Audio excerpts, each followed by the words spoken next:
on the tour. He's going to be on the monitors a few times. He's the host of The Tonight Show, Jimmy Fallon. Oh, hey there. You made it. Welcome to the Universal Studio Tour. I'm Jimmy Fallon. I'll be making sure that you get through this experience in one piece. You've got the very best guide. His name is Paul. And the greatest driver. His name's Diego. They're the best. I love them. Even though Tour guide Paul owes me $5. I know you guys are excited to get on the tour, but first, a few safety rules. Right above your head, down the center of the tram roof, there's a cord, and that is our emergency cord. If at any time during the tour you have an emergency and you need us to stop the tram, if you have a medical emergency, if you're experiencing sound or video problems in the car that you're riding in, if you accidentally drop something off the side of the tram that you need, like a small child that you didn't move to the middle, I told you should do that. You can pull on the emergency cord, we'll stop the tram, I'll come back there to assist you. Please remain seated while our tram is moving. Keep your arms and legs inside at all times, because you never know what special effects pop up around us, and no smoking on the tour. Those are the safety rules. Universal has been making movies for over 100 years. We started in 1912. And as we drive down this road, we're going to be passing by all these movie posters on both sides of the tram, representing a lot of classic Universal films. These are all placed in chronological order. There was a movie that filmed here back in the 1940s. It became a classic, and I'm going to show you about a 30-second scene from it. After I play the scene, I'll explain what it has to do with this part of the studio. What movie is this?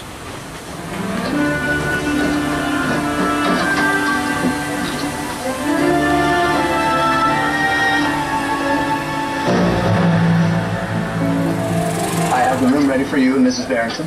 Thank you, Will.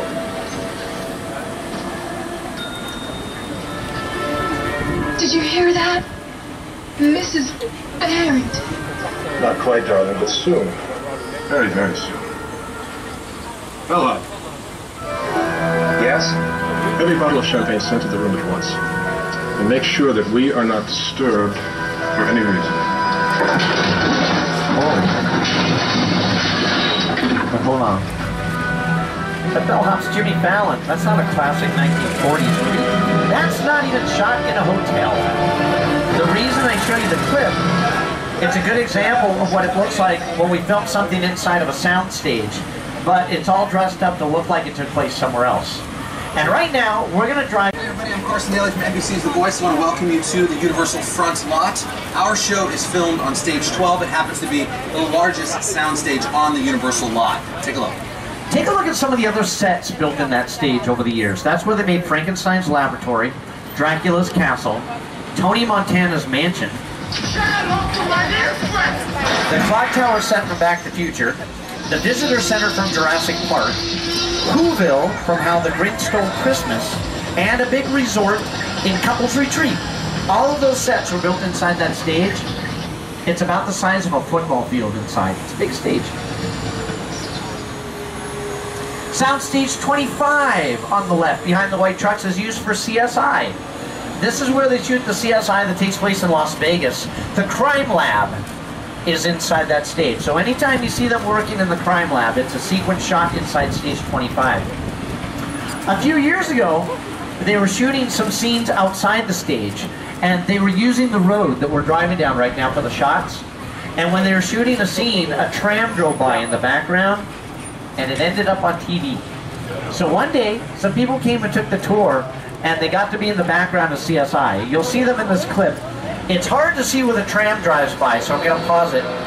The tram is somewhere in that shot. It's right in front of you. It happens again. Right there. The tram's in the background. That was done on purpose. In this episode, they went to a movie studio to solve a crime. So all the places that they're driving around on the golf cart looking for clues, we're going to take you to on the tour.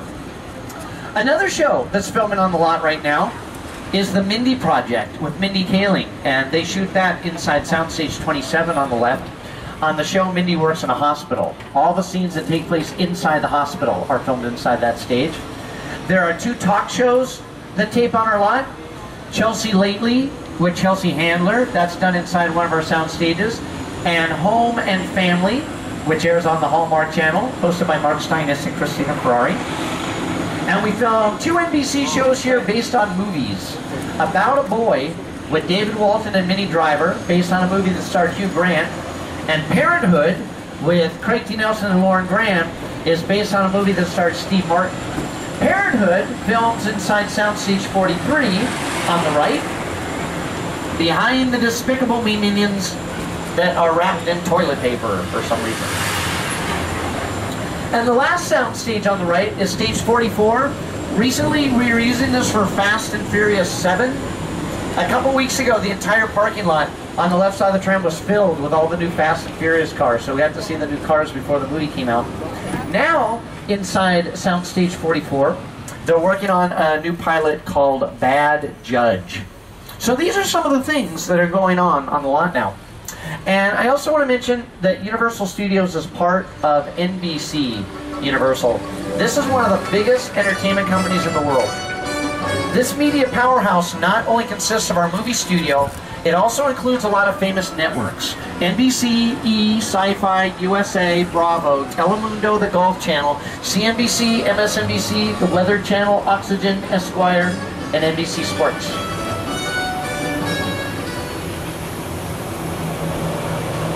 I memorized all those networks. I didn't read those off the monitors. They made me memorize the entire tour. That's not an easy thing. Don't do that. I wasn't. Stop it. I appreciate that though. All of these bungalows that we're driving by on the left, these are all offices for famous writers, directors, and producers. We have the producers here for the Transformers films and the G.I. Joe movies. Hasbro production, Bungalow 5184. Right next to Hasbro, there's an office with a banner above the door for Hannibal. That's the De Laurentiis company. They are working on season 3 right now. It did get picked up for a 3rd season. Their office used to belong to Alfred Hitchcock, who is known as the master of suspense, directing films like Psycho, Vertigo, and The Birds. And almost every time Hitchcock made a movie, he tried to put himself somewhere in the film, a little scene, a little cameo. Good evening. This is how Alfred Hitchcock looked in some of the Universal films. My name is Alfred Hitchcock. We all go a little mad sometimes. The season of life. For the first 5 minutes of our tour, we are bringing you around an area called the front lot. And the front lot is where we have the offices and the sound stages. Now, we've moved into the back lot. And this is where we're going to take you for the rest of the tour. The back lot is where we have all of our exterior sets for the outdoor scenes. And we're going to be taking you all around these streets so you can get some really good pictures. The first set that I'm going to show you from a specific film is on the right side, across the lawn. There's a building that looks like an apartment complex. This is where Jim Carrey and Jennifer Aniston supposedly lived in Bruce Almighty. If you take a look at one of the monitors, I'll show you this part of our backlot in that film. Grace, the dog! I'm in the shower! That's our backlot right there. Outside good. Inside bad. Outside good.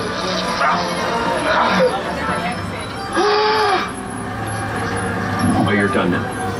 Great. Beautiful. Now up ahead is one of the most recognizable sections of our backlot. It's an area called Courthouse Square. It was used as the town of Hill Valley in Back to the Future. Back to the Future was made almost 30 years ago. It's undergone a lot of changes. There's a gas station on the right side of the tram. In Back to the Future, that's where the malt shop was, where Marty McFly first met his father in the 1950s. The City Hall building on the left was used as the clock tower that got hit by lightning at 10:04. You might notice that the clock is no longer on top of the City Hall building. That was a set piece built just for that film. But I'm going to show you what that City Hall building has looked like in a few films. Here it is, 1985, in Back to the Future. 2 years before that, 1983, Norman Bates was released from the same courthouse in Psycho 2. 1962, Gregory Peck defended his client there in To Kill a Mockingbird. 2003, there was a riot in front of the courthouse in Bruce Almighty. And in 1989, we dressed it up as the future. The year 2015 in Back to the Future Part 2. The future 2015, which is like 5 months away. We're less than a year away from hoverboards. That's kind of cool. As we leave the set of Back to the Future, we're going to make a right-hand turn onto New York Street. And this is a part of our backlot that's frequently seen as New York in movies and TV shows. And to tell you a little bit more about it, here's Jimmy Fallon. Hey everyone, welcome to New York. I got my start right here in New York on Saturday Night Live. This is actually my old neighborhood. Once got mugged over there. An old woman, tough lady. This is my favorite hot dog guy. Hey buddy, how's it going? Remember me? No. Just like old times. Gotta love New York City. Hey, I'm walking here. Hey, it's cool guys. I was just, just walking there. So it's not exactly New York, but a lot of times when you see New York in the movies, it was shot right here on the Universal Metro sets. If you can make it here, you can make it anywhere. Even if you make it here on the Universal lot.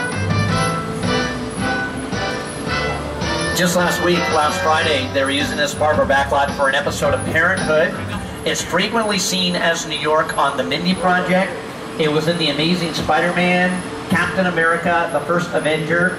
And the last movie that filmed out in this part of our backlot was The Purge, Anarchy. They did some scenes out here in the middle of the night. The interesting thing about almost all of the sets that we're going to be passing by on the tour, they're not full buildings, they're called facades. Most of these sets are just empty shells. They only use them for the outdoor scenes. Most of the indoor scenes are done inside of our sound stages. So if you're watching a movie or a TV show and you see someone walk through the front door of one of these sets, as soon as they walk through the door and close it, they cut. They stop filming. On another day, they go inside of a soundstage. I'll show you why. Here's an example on the monitors of the exterior of a facade. But if you walk inside, this is what these buildings look like on the inside. Nothing much in there that they can use for the filming.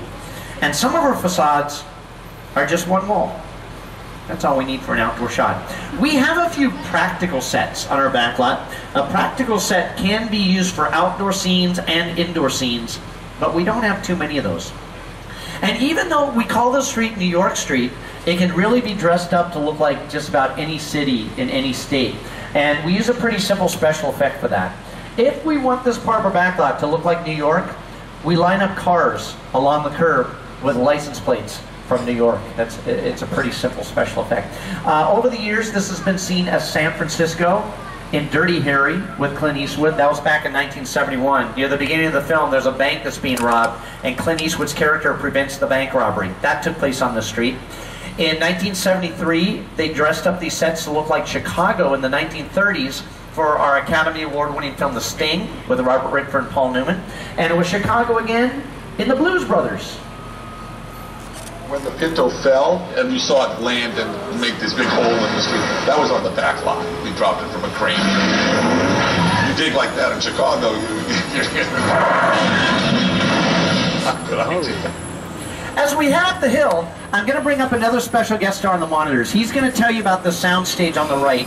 His name is Peter Jackson.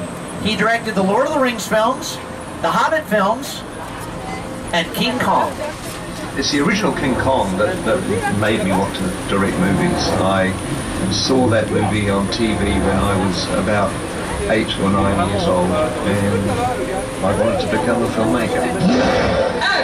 I like films that just take you away from your real life and sweep you up an adventure. Kong literally does that. I mean, you're on board the ship, you're sailing to a lost island, you're encountering monsters and creatures from, prehistoric times. So I was thrilled when Universal invited me back to Skull Island. 3D, as we call it, is the world's largest, most intense 3D experience. It was designed by the special effects team of Weta Digital out in New Zealand, and when they were designing it, they were all under the supervision of director Peter Jackson. They used some of the most advanced technology in filmmaking to create it, and what I'm showing you on the monitors is a little behind-the-scenes footage of them creating King Kong for the tour. With a project like Studiotour, the audience is in the middle of the environment. They're looking in all directions, there's creatures coming at them, they're seeing Kong from this side and T-Rexes from the other side. Working on a movie, we always know we're people are looking. They're looking straight ahead. They're looking at the shot that we're working on. Here you have to take into account that people are looking in all directions. Also, one of the things about this ride, unlike the movies that we're used to working on, there's no cuts because it's one giant shot. This tram that's driving along through Skull Island is where the camera's from. This ring represents where the screen is 10 meters away.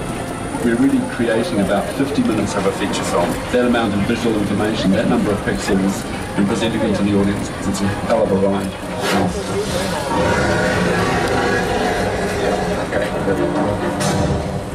If you haven't done so yet, go ahead and take off your 3D glasses. That is the only part of the tour that's presented in 3D. Some people have been wearing the glasses for the entire tour for reasons I don't fully understand. Take them off, hold on to them until the very end of the tour. We do collect them at the end of the ride for recycling, but nothing else is going to be coming out at you. We've got some great photo opportunities coming up on the left side of the tram. We're going to be driving by Universal picture cars. And a picture car is any vehicle that we use in a movie or a TV show, and some of them are pretty famous. The first car is a black Ford Cobra, one of the kit cars in the 2008 version of Knight Rider.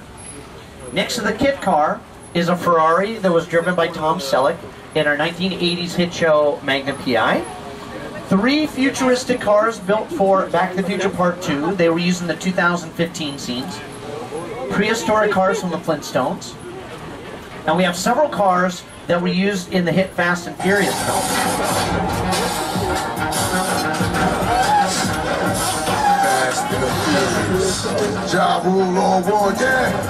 I'm pretty sure everything you're about to see in this montage could really happen. That could happen. Just last Friday, I did that, so I know that's possible. One time on a tram, we did that. There's a camouflaged Mercedes on the left. That's not from the Fast and Furious films. That's from The Lost World, Jurassic Park 2. In fact, John Hammond. Is there anything you want to say to the people on the tram? Welcome to Jurassic Park. This is where we've stored some of the sets and some of the vehicles from the Jurassic Park films. There's an RV on the left side of the tram, which you can see on the monitors. In The Lost World, that was the mobile laboratory that Julianne Moore, Jeff Goldblum, and Vince Vaughn are trapped in while a dinosaur pushes it off the side of a cliff. Speaking of dinosaurs, spitters! Aww, why would we do that? Dinosaurs keep spitting on us. That happened twice. And that's why I have a window. I sat in a black seat. If you didn't get wet, don't laugh at anybody sitting next to you that got wet, because A, that's not nice, and B, the tour's not over. We're at a movie studio. We can create weather effects anytime. Universal backlight.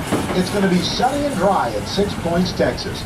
Cool and cloudy in Little Europe. Expect snow and sleet on New York Street, and we've got a high chance of fog and precipitation for Skull Island, Amity Island, and Island of God. That's your forecast for today. Now here's a look at what's going on in your neck of the lot. That is Al Roker from the Today Show. Oh look, he thinks there's a flash flood warning in Old Mexico. That's where we are right now. Let me show you what Old Mexico looks like on film as well. I'll put it up on the monitors. In this shot, the camera is right where our tram stopped, and it's looking towards the top. Whoa, whoa! Al Roker just predicted a flash flood, and it started raining really hard. And there's thunder. Bring up your thunder, buddy. There's a problem with rain in this part of the backlot. The set's built on a hill. During heavy storms like this, we've been known to have floods. You might want to be careful if you're sitting on the left side of the tram. Watch the top of the hill. Keep your cameras protected. There's a flood coming.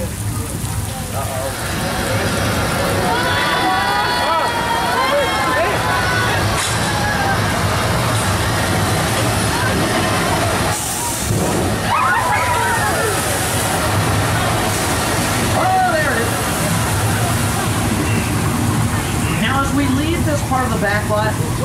zone number 1 is about to begin. I'm going to turn off the sound because of filming. We're going to be passing by old Western sets on the left side of the tram, and this is where they're shooting a new show called We Hate Paul Revere.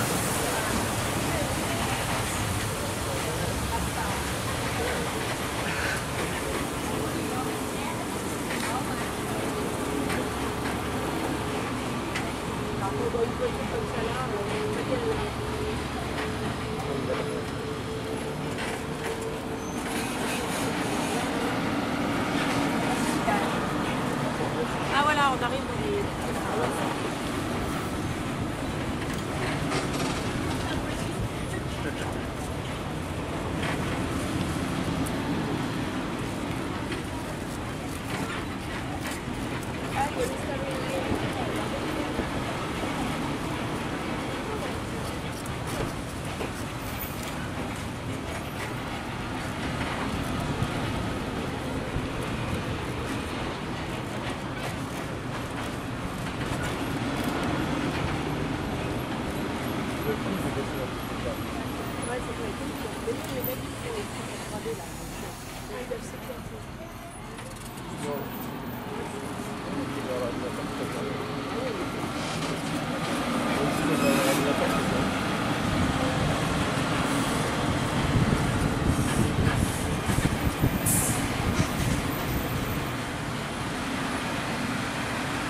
Thank you for your patience there. I am going to need to do that one more time a little bit later on because we're going to be driving past that area again.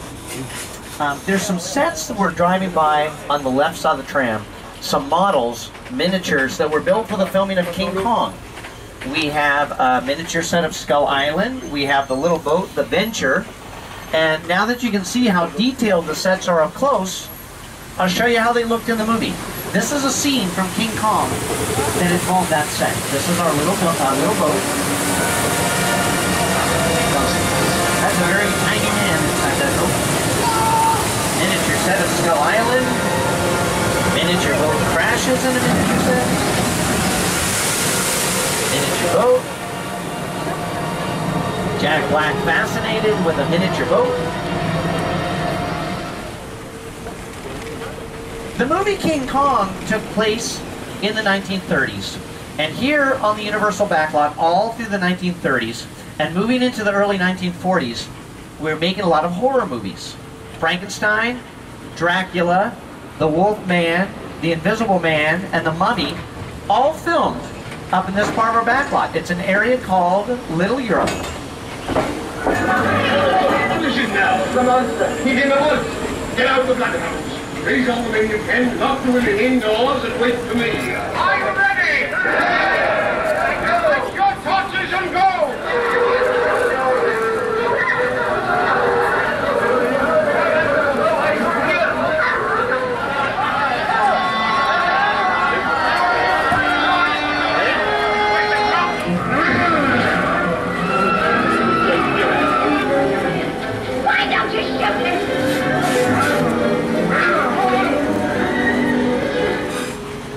very historic section of our backlot due to the fact that so many classic horror movies were made out in this area. The Universal looking for monsters. Dracula, Frankenstein, Wolfman, Bride of Frankenstein, The Mummy, The Hunchback of Notre Dame, The Invisible Man, Phantom of the Opera. Classic films are just brilliantly made. That Frankenstein image, flathead, bolt. It's one of the great icons of the world. That to me was like the essence of the Universal horror film. I was just mesmerized by these movies.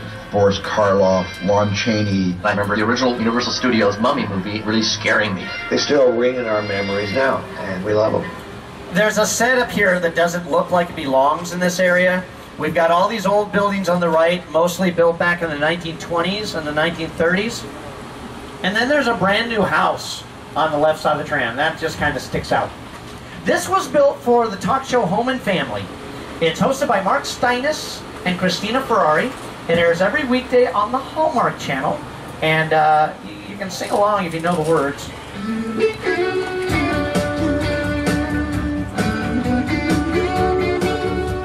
Brighten up your day. Nobody? Only me? A lot of times they film the show out in the backyard. They don't care if our trams drive by. We end up on their show all the time.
We caught a shark up in this area. We have it hanging on display right in front of the hotel, but they don't want us to reopen the beach yet because there's another shark in the water. It's right in the middle. We didn't catch that one yet. Hey, there's a guy in the water. There's a guy right next to the boat. Mister! There's a shark in the water. Get in the boat! Don't go back under the boat. Swim to the boat! Sir! Mister! Are you okay? This shark ate him. Everybody sit down in your seats. We're going to move forward. We want to get the tram behind the pier because the pier separates us from the shark. This is safer. Where'd the shark go? The shark took the pier.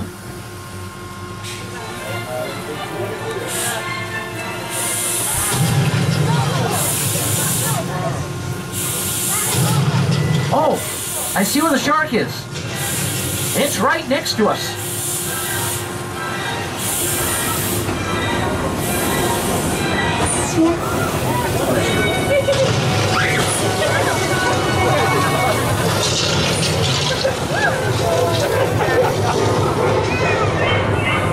We just came face to face with a great white killer shark. And that, of course, is inspired by the movie Jaws, directed by Steven Spielberg back in 1975. Jaws is almost 40 years old now. Look what somebody did to the Welcome to Amity Island billboard on the left after the shark attack. That happened in the movie. That's not nice. The mechanical shark that just attacked us is not the same shark from the film. Our shark built for the tour works better than Steven Spielberg's shark. The one that was built for the movie was terrible. It never worked very well. That's a much maligned shark. The shark was frustrating. It didn't really work all the time. It didn't work hardly at all. Wherever you were on the island, you could hear the radio waves. They were always saying, the shark is not working. Repeat, the shark is not working. We just waited around. We just waited. The shark worked well enough. For a while there, it had the biggest hit of all time. So I really owe the shark a lot.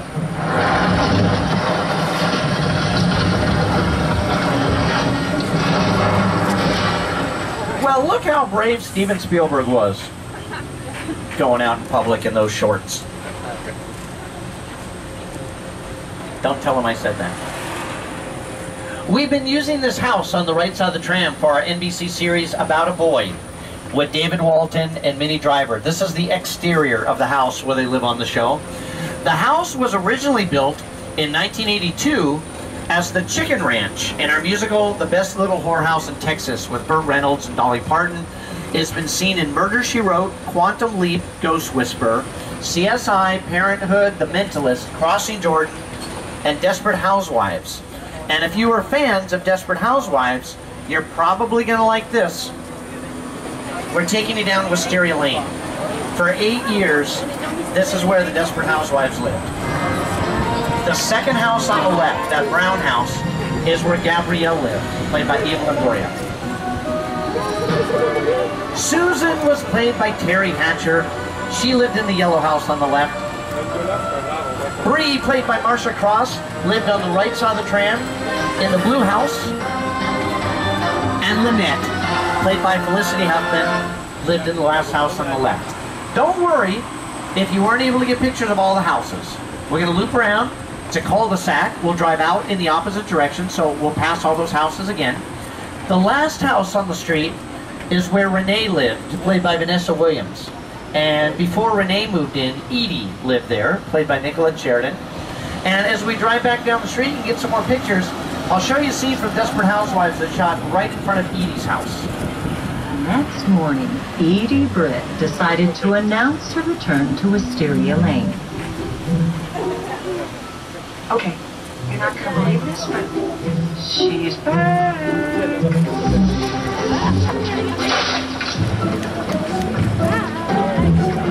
Edie, is that really you? You know someone else my age with a body like this? Well, what happened to your tenant? He came into some money and decided to move. He thought, what the heck? Let's move back. We? Oh, you don't know. I have a husband now. Really? Whose? Oh, snap. Probably not a lot of kids on the tram, terribly familiar with Desperate Housewives. So I'll talk about a few things that filmed on that street that the kids might like. The Little Rascals Saved the Day. It's a movie on DVD and Blu-ray. Spanky, Alfalfa, Porky and Buckwheat, and all the Little Rascals live on that street. You see it several times in the film. A movie just filmed out there called Mostly Ghostly 2. And these Mostly Ghostly films are co-written by R.L. Stine, who wrote all the very popular Goosebumps novels for kids. And something else that's filmed up in this area, How the Grinch Stole Christmas. In the film, all the Who's lived in the town of Whoville. Our next stop on the tour is Whoville. We're going to be driving right next to some very funny looking houses. And here's director Ron Howard telling you how difficult it was to build some of the sets we're about to see. It's challenging because the logistics were challenging. We had 11 stages occupied at one time on the Universal lot.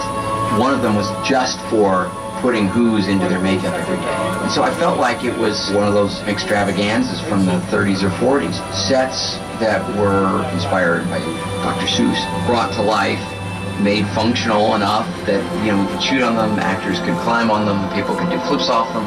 It makes me so proud that it's become this kind of evergreen, and that every Christmas it rolls around and it means something to a lot of kids. These are the sets that Ron Howard was referring to. Even up close, they look like they're made of maybe concrete. They're made of styrofoam. These are styrofoam facades. Most people know that the Who's lived near the Grinch, and they're afraid of the Grinch. But they live closer to somebody much more terrifying. The Who's built their town right behind the Bates Motel, which is run by a very creepy psycho named Norman Bates. This is the house and motel from the classic thriller Psycho, directed by Alfred Hitchcock.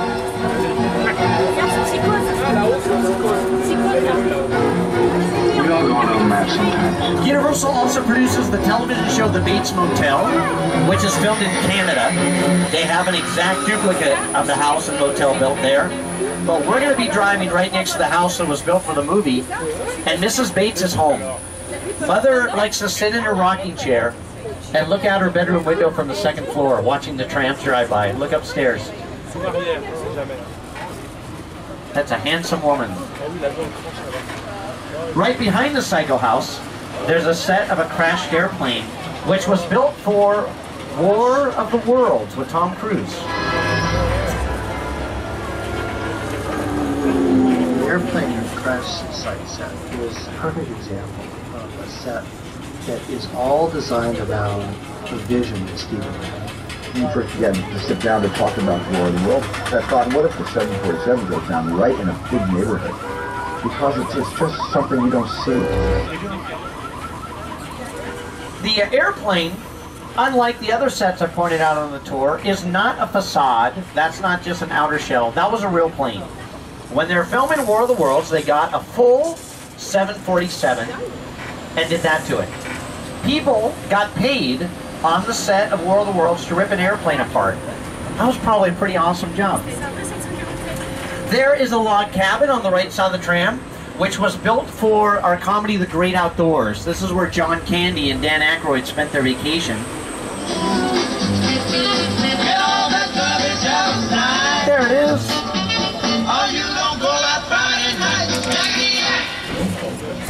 Right behind the log cabin, there's a huge blue backdrop, and that's used for filming special effects. If we're doing a scene in a movie or a TV show, and somebody's on a boat, we don't have to drag all the filming equipment out to the middle of an ocean or lake. There's a big pit in front of the backdrop.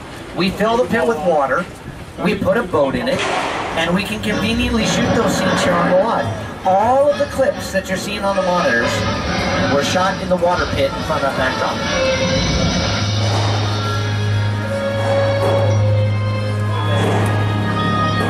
We don't have a clip of it, but some of Catching Fire, Hunger Games 2, filmed out in this part of our backlot too. This is they filled the pit with water, and they did some of the arena scenes out here. Now hopefully, throughout the course of the tour, you were able to get a lot of really good pictures of all of our famous movie sets and our special effects.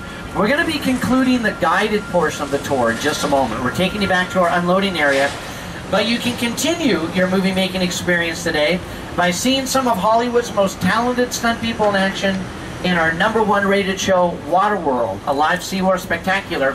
First presentation of Waterworld today is at 11 o'clock, so you have plenty of time to catch that. I want to thank all of our annual pass holders for coming back and joining us again today. If you're not an annual pass holder and would like to become one, stop by a booth located right in the middle of the park called the Universal Box Office. Find out how you can upgrade today's ticket into an annual pass.